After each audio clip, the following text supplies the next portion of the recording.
السلام عليكم ورحمة الله وبركاته، ازيكم يا حبايبي عاملين ايه؟ يا رب تكونوا بألف خير. اللهم صل وسلم وبارك على سيدنا محمد. وصفتنا النهارده ان شاء الله هنعمل مع بعض قرايش الصي الواحد بطريقة سهلة وبسيطة جدا.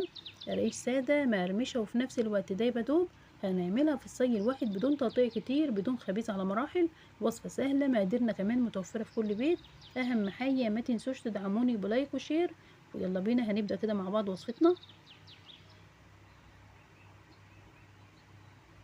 في البداية في بولة كده هنزل بكوباية إلا ربع من الحليب. هاضيف لها كده ربع كوباية من المية، معلقة كبيرة من الخميرة الفورية وأربع معالق كبار من السكر.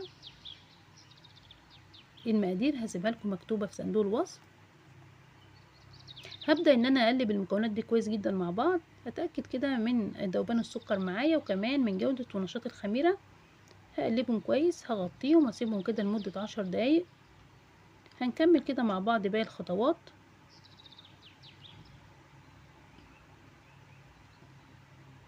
في بولة كده هنزل بنص كيلو من الدقيق المنخول، ممكن هنا تضافي كمية المقادير براحتك خالص. هضيف له كده 3 معالق كبار من السمسم وربع معلقة صغيرة من الملح. وصفتنا سهلة بسيطة جدا، من نص كيلو دي هتعملي أحلى وأجمل قرايش سادة في البيت. هقلبهم كده مع بعض. معايا هنا المادة الدهنية كوباية إلا ربع من السمنة. هضيف لها كده ربع كوباية من الزيت. السمنة هنا أنا مسخناها عشان ما تكتلش معايا الدقيق. ميكس كده بين السمنة والزيت، تكون كده طالعة معاكي مقرمشة وفي نفس الوقت دايبة دوب. هبدأ كده ان انا ابس العجينة كويس جدا. اهم حاجة هنا عملية البس دي. هنبس كده العجينة كويس، اتأكد كده من طبعا ان دي كده شرب معايا المادة الدهنية كلها، وكمان هتمنع معايا كده اي تكتلات في الدقيق.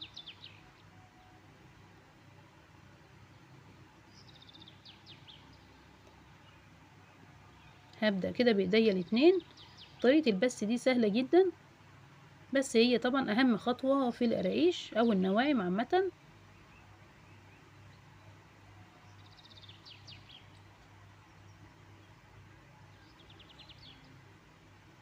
هنبدأ كده نبسها مع بعض لغاية كده ما اتأكد ان هي زي ما تكون كده زي الرملة المندية معايا.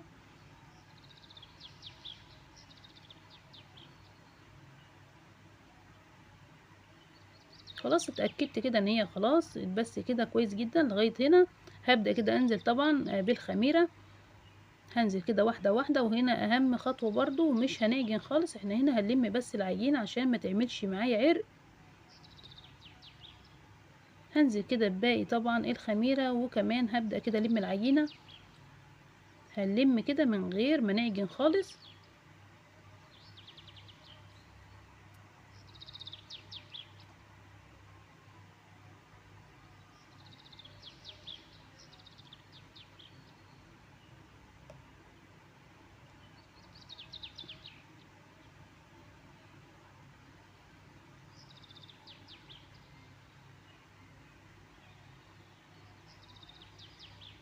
بدأت كده الم العجينة بتاعتي بدون عجن خالص، وكمان هي كده بقت جاهزة معايا. هغطيها كده وهسيبها كده نص ساعة بالظبط عشان ترتاح.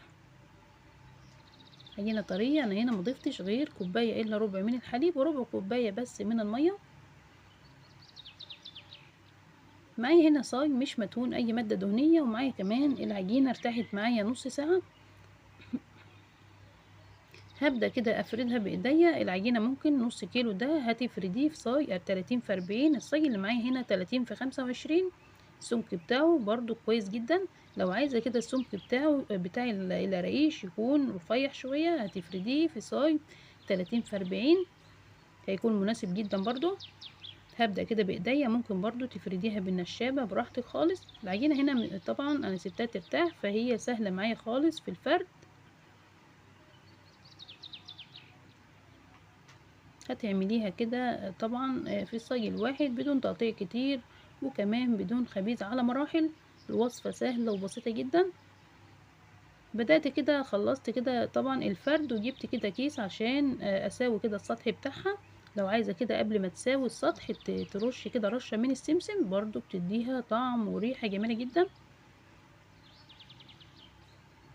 هساوي كده الحروف علشان طبعا ما تتحرقش مني، وهساوي كده السطح كويس بسكينة كده تكون حامية عندك. وكمان هنبدأ كده نعمل طبعا هنبدأ كده نعمل يعني علامات كده في العجين عشان تكون معايا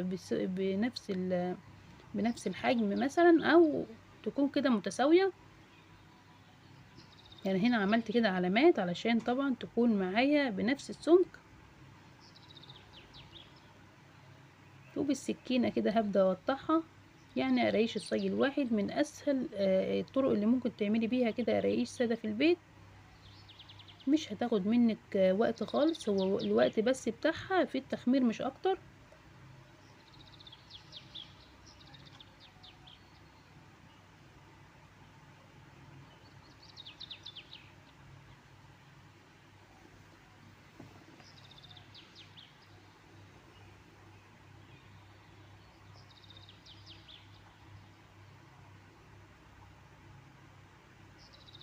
السكين أهم حاجة بتكون كده حامية معاكي عشان ما تجرحش معاكي القرايش. هبدأ كده أقطعها كلها، وبرضو هكمل كده تقطيعها من الجنب التاني. خلصت كده التقطيع وهبدأ كده بالعرض. بتحاولي كده طبعا تخلي كده الحجم برضو واحد أو متناسق. هبدأ كده ان انا اغطيها واسيبها كده كمان نص ساعة ترتاح. اول كده ما احس ان هي خمرت معايا هكون كده مسخنة الفرن بتاعي قبلها كده ب10 دقايق. هتدخليها رف اوسط، من وقت للتاني كده هتقلبيها عشان تاخد اللون الجميل ده. اول كده ما تحسي ان اللون طبعا بقى ذهبي كده من تحت، هتبداي كده تهدي عليها النار. اهم حاجة طبعا بتسويها على نار متوسطة علشان ما تاخدش منك لون بسرعة، وتكون برضو قلبها طري من جوه. لا احنا هنسويها على نار متوسطة، هتكون طالعة معاكي مقرمشة وفي نفس الوقت دايبة دوب. هتبداي كده هتهدي عليها النار من تحت، وهتشغلي لها الشواية برضو على نار هادية عشان تاخد اللون الجميل ده، لون موحد من فوق ومن تحت. وصفتنا سهلة بسيطة جدا، هتاخد معاكي كده يعني مدة كويسة جدا في الفرن عشان احنا عايزينها برضو يكون قلبها مستوي. قرايش الصاج الواحد سهلة بسيطة جدا. من نص كيلو دي هتعملي احلى واجمل قرايش سادة في البيت. الوصفة بسيطة، مقاديرنا كمان متوفرة في كل بيت. هتعمليها كده في الصاج الواحد، مش هتقطعي كتير ولا كمان هتسوي كده على مراحل.